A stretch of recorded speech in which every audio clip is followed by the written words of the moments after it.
Do you ever feel like you wrestle with the same challenges over and over again? In this week's Parashat, Vayishlach, we see that challenge showing up in Jacob, our forefather's life. He is preparing to meet with Esau, the brother whose birthright he tricked away from him so many decades earlier, and he is so nervous. We can imagine that he might be sort of turning back into that child that he was, in awe, afraid of his big, strong older brother. And as he prepares for that meeting, the Torah tells us in this parasha that he wrestles with an angel, and he gets a blessing of a new name, Yisrael, one who wrestles with God. And the angel says, you wrestled with God v'tuchal, and you can.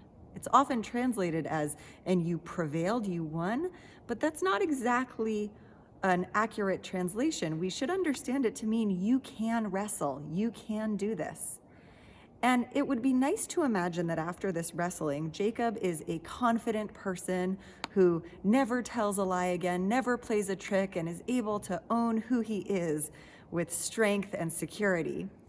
That's not exactly how the story goes. He sees his brother Esau, and they're very happy to see each other, but he's afraid to go with him. And throughout the rest of Jacob's life, he continues that wrestling with who he is and who he could be.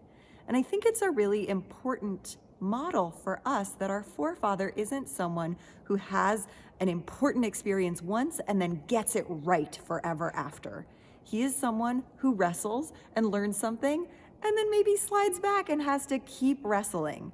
And in many ways, I think all of us have challenges in our life that are not something that we're going to solve after one important experience, but that we might have to keep going back to again and again.